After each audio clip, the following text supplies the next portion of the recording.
Vadia city સર્વેની ઓફિસની બેદરકારીનો મામલો આવ્યો સામે.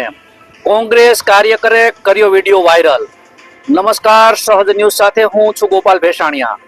વડિયાથી અમારા પ્રતિનિધિ રાજુ કારિયા પાસેથી મળતી માહિતી મુજબ વડિયા સિટી સર્વેની ઓફિસની નબળી કામગીરી અને બિન વ્યવસ્થાની ગંભીર હકીકત સોશિયલ મીડિયામાં તેજીથી વાયરલ થઈ રહી છે. વાયરલ વિડીયો કોંગ્રેસના કાર્યકર જુનેદ ડોડિયાએ બનાવ્યો હતો. ફેસબુકમાં લાઈવ સીધી જનતા સુધી પહોંચાડ્યો. મોનિટર છે પરંતુ સીપીયુ નથી, એટલે ઓનલાઈન કોઈ પણ કાર્ય થતું નથી. પ્રિન્ટર અને ઝેરોક્સ મશીન બંને કામ કરતા નથી, જેના કારણે નાગરિકોનું કામ અટકી જાય છે. સરકારી કચેરીના સાધનો માત્ર શોભાના ગાંઠિયા સમાન છે. ફરજ પરના અધિકારીઓને દસ્તાવેજથી લઈને અમરેલી જઈને કામગીરી કરવી પડે છે, જે અપૂર્ણ સુવિધાનો જીવંત દાખલો છે. ડિજિટલ ગુજરાત દરમિયાન જ્યાં 1 મિનિટમાં થઈ શકે તેટલું કામ તે વડિયા સિટી સર્વે ઓફિસમાં કમ્પ્યુટર સાધનના અભાવે 15 દિવસમાં થાય છે. આ મુદ્દો હવે ચર્ચાનું કેન્દ્ર બન્યો છે. કોંગ્રેસના કાર્યકરના વિડીયોએ આ બેદરકારીને ખુલ્લે આમ ઉઘાડી રાખતા નાગરિકોમાં ભારે અસંતોષ જોવા મળી રહ્યો છે. તંત્રની જવાબદારી અંગે સવાલો ઊભા થાય છે. ડિજિટલ ઇન્ડિયાના ધજાગરા થઈ રહ્યા છે. રિપોર્ટર રાજુ કારિયા, સહજ ન્યૂઝ, વડિયા. નમસ્કાર, આદાબ, પ્રણામ. હું જુનેદ ડોડિયા.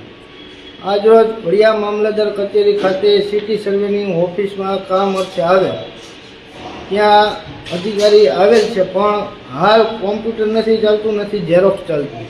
તો તમે વિચાર કરો કે લોકો આવે છે, આનું કામ કેમ ઓનલાઈન થાય? આ સરકારમાં નથી કોઈ સાધનો હાલતા, એમનામ ધૂળ ખાય છે. લાખો રૂપિયાના સાધન નથી, ખુરશીએ બેસવા જેવી આવી પરિસ્થિતિ છે સિટી સર્વેની ઓફિસમાં. હું તમને બતાવું. આ વડિયા સિટી સર્વેની ઓફિસ. આ ખુરશી પડ્યું જ નીકળી ગયું. આ ઝેરોક્સ મશીન છે, કેદુનું ધૂળ ખાતું છે.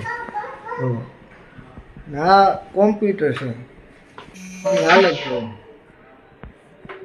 આવી હાલત છે સિટી સર્વિસ વડિયાની ઓફિસમાં. આમાં કેવી રીતે આ લોકો ધક્કા થઈને આમાં કામ કેમ થાય વિચારો. હવે આપણે અધિકારીને પૂછી શું છે અહીંયા તકલીફ. હું મેન્ટેનન્સ સર્વે વડિયા કુકાવા. અહીંયા માણસો અરજદાર નકલો માટે આવ્યા કરે છે, પણ અહીંયા કોમ્પ્યુટર કે ઝેરોક્સ મશીનની કશી સુવિધા ન હોવાથી એ લોકોને અઠવાડિયાની વાટ જોવી પડશે. મારો વારો વડિયામાં મંગળવારના હોય છે ને ઉપરથી અમે કામ ઓનલાઈન થવાથી અમને અહીંયાથી બધું લઈ જઈને અમરેલી કરવું પડે છે, ને અમરેલી ટાઈમ હોતો નથી અને વધારાનો હવાલો વધારે છે અમને. તો અમારી એ જ વિનંતી છે કે અમે કોમ્પ્યુટરની સુવિધા કે અમે તાત્કાલ માણસોના કામ કરી શકીએ અને ઝેરોક્સું તાત્કાલ એ લોકોને આપી શકીએ. આમાં ઝેરોક્સની નકલો આપવાની 7 દિવસમાં અમને આપવાનું હોય છે ને અમે એમને 7 દિવસમાં જ અમે અહીંયા આવીએ તો અમે કામ કેમ કરી શકીએ માણસોના? તો અમે એ જ વિનંતી છે, અમને એક ઝેરોક્સ મશીન ને કોમ્પ્યુટરની સુવિધા કરી આપો.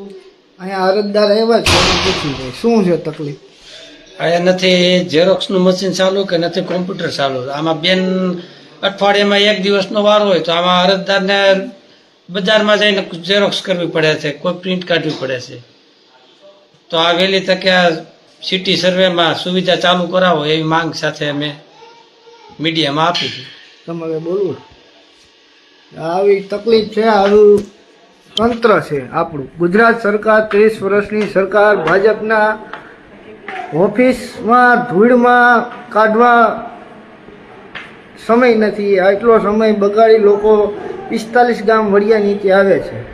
એ અહીંયા સિટી સર્વેના કામે આવ્યા હોય તો એને મહિનો 2 મહિને એક તો અઠવાડિયામાં એક જ વાર અહીંયા ચાર્જમાં મેડમ છે. કામ થતું નથી. માટે આપણામાં એટલો શેર કરો કે સરકાર અધિકારીઓ જે તંત્ર આડા કામ કરીને સૂતા છે, જાગે અને એની સુવિધાઓ ઉપલબ્ધ કરાવે એવી વિનંતી. જય હિન્દ, જય ભારત.